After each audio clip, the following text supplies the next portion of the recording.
પાટવાડી પ્રાથમિક શાળા ખાતે ફરજ બજાવતા કશ્યપભાઈ એમ જોશી વય નિવૃત્ત થતાં તેમનો શાળા પરિવાર અને પ્રાથમિક શિક્ષક સંઘ રાજકીય સામાજિક આગેવાનો તેમજ કૌટુંબિક પરિવારજનોની ઉપસ્થિતિમાં એક સરસ મજાનો વિદાય સત્કાર સમારંભ યોજાયો, જેમાં કચ્છ જિલ્લા પ્રાથમિક શિક્ષણ અધિકારી શ્રી ઝાલા સાહેબના અધ્યક્ષસ્થાને યોજાયેલા આ કાર્યક્રમમાં નિવૃત્ત થતા શિક્ષકના મોટાભાઈ નિવૃત્ત પીએસઆઈ મનોજભાઈ જોશી, તાલુકા પ્રાથમિક શિક્ષણ અધિકારી શ્રી નિલેશભાઈ ગોળ, કચ્છ જિલ્લા પ્રાથમિક શિક્ષક સમાજના પ્રમુખ શ્રી નયનસિંહભાઈ જાડેજા, રાજ્ય શિક્ષક સંઘના ઉપપ્રમુખ હરિસિંહ જાડેજા, ભુજ તાલુકા પ્રાથમિક શિક્ષક સંઘના પ્રમુખ શ્રી ઘનશ્યામસિંહ જાડેજા, મહામંત્રી શ્રી મેહુલભાઈ જોશી, કચ્છ જિલ્લા કોંગ્રેસના ઉપપ્રમુખ શ્રી રામદેવસિંહ જાડેજા, ભારતીય જનતા પાર્ટી કચ્છ જિલ્લા ઉપપ્રમુખ શ્રી પ્રફુલસિંહ જાડેજા તેમજ કચ્છ અંબોટી બ્રહ્મ સમાજના પ્રમુખ શ્રી કનૈયાલાલ ભટ્ટ તથા ભુજ તાલુકા સમસ્ત બ્રહ્મ સમાજના પ્રમુખ શ્રી રવિન્દ્રભાઈ ત્રવાદી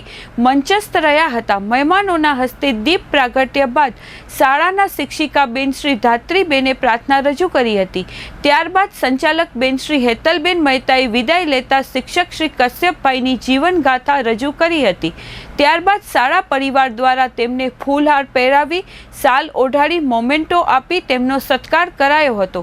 તે ઉપરાંત શાળાના આચાર્ય શ્રી રાજેશભાઈ ગોરે સૌને આવકાર્યા હતા।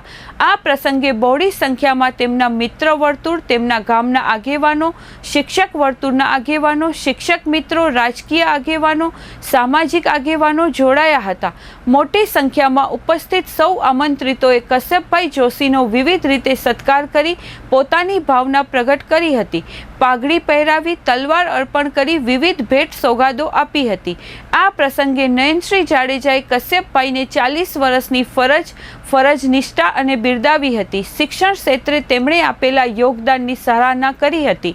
તે ઉપરાંત તેમના પ્રથમ મુખ્ય શિક્ષક એવા શ્રી પ્રભુલાલભાઈ ચૌહાણે તેમના જીવનની ગાથાઓ રજૂ કરી હતી। શ્રી કશ્યપભાઈ જોશીએ પોતાના પ્રતિભાવ રજૂ કર્યા હતા અને તે શાળાના શ્રી જીતેન્દ્ર બગાએ આભાર દર્શન કર્યું હતું।